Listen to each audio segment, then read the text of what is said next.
నమస్తే welcome to fast news.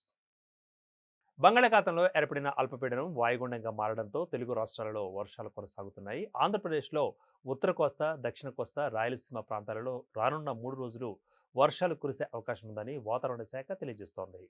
తెలంగాణలోనూ శనివారం వరకు తేలికపాటి నుంచి మోస్తరు వర్షాలు రాష్ట్రంలోని కొన్ని జిల్లాలలో కొన్ని చోట్ల కురిసే అవకాశం ఉంది.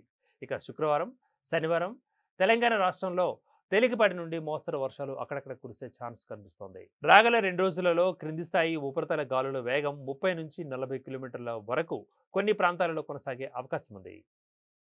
బీసీ మహిళలకు స్వయం ఉపాధి కల్పించి ఆర్థికంగా బలోపేతం చేయడమే లక్ష్యంగా తెలంగాణ ప్రభుత్వం మరొక కీలక కార్యక్రమానికి శ్రీకారం చుట్టింది.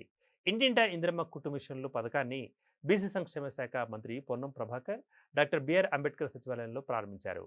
రాష్ట్రంలోని 119 అసెంబ్లీ నియోజకవర్గాలలో ఒక్కొక్క నియోజకవర్గానికి 1000 చొప్పున మొత్తం 1.19 లక్షల ఆటోమేటిక్ కుట్టు మిషన్లను అందించనున్నారు.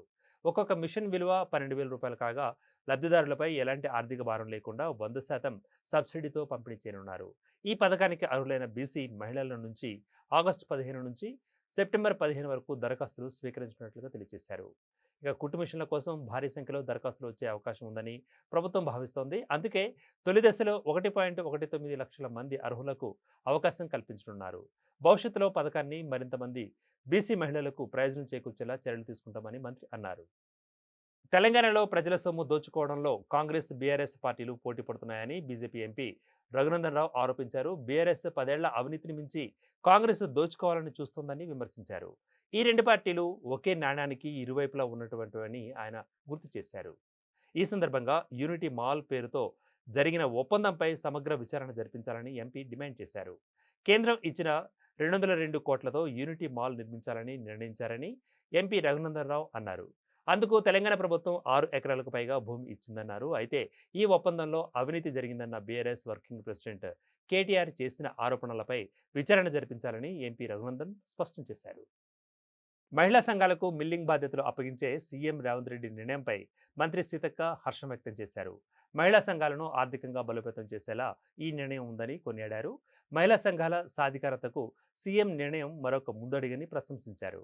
సచివాలయంలో మీడియాతో మంత్రి సీతక్క మాట్లాడారు. ఇక మహిళా సంఘాలకు మిల్లింగ్లో అవకాశం కల్పించినందుకు మహిళల తరపున మంత్రి సీతక్క సీఎంకు కృతజ్ఞతలు తెలియజేశారు.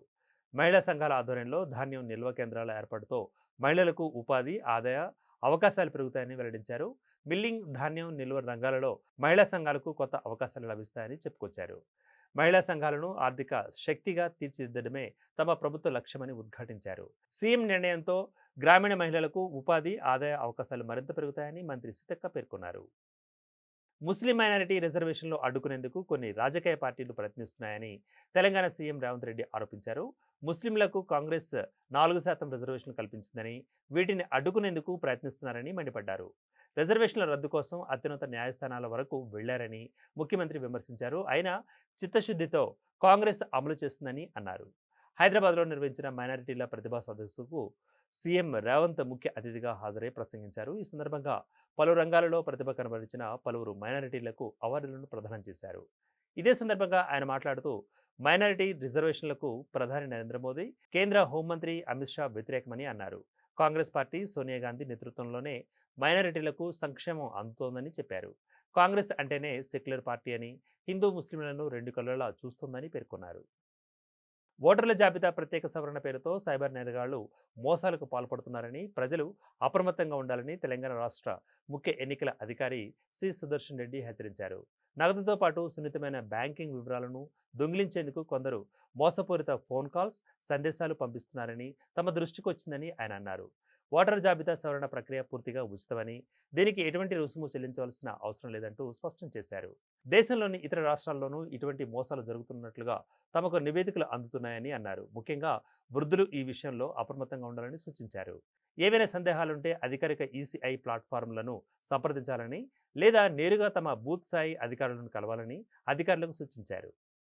హైదరాబాద్ నగర పరిధిలోని చెంచలగూడ నుంచి సంతోష్ నగర్ వరకు నూతనంగా నిర్మించిన స్టీల్ బ్రిడ్జికు ప్రముఖ స్వాతంత్ర సమరయోధురాలు, విద్యావేత్త సంగం లక్ష్మీబాయి పేరుతో నామకరణం చేయాలని తెలంగాణ ప్రభుత్వ సలహాదారుడు, సీనియర్ కాంగ్రెస్ నాయకుడు వి హనుమంతరావు కోరారు. ఈ మేరకు ఆయన ముఖ్యమంత్రి రేవంత్ రెడ్డికి ప్రత్యేకంగా ఒక లేఖ రాశారు. భారత స్వతంత్ర పోరాటంలో ఆ తర్వాత సమాజ సేవలో సంఘం లక్ష్మీబాయి అందించిన సేవలు చరిత్రలో మరపురానివని ఆయన తన లేఖలో పేర్కొన్నారు.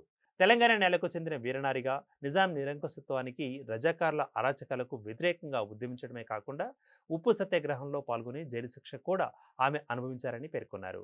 స్వాతంత్రం అనంతరం ఉమ్మడి ఆంధ్రప్రదేశ్లో తొలిసారిగా ఆల్వాల్ నుంచి ఎమ్మెల్యేగా గెలిచి ఉప విద్యామంత్రిగా సేవలు అందించారని, మెదక్ స్థానం నుంచి వరుసగా 3 సార్లు ఎంపీగా గెలిచి పార్లమెంటులో అడుగుపెట్టిన తొలి మహిళగా రికార్డు సృష్టించారని వివరించారు.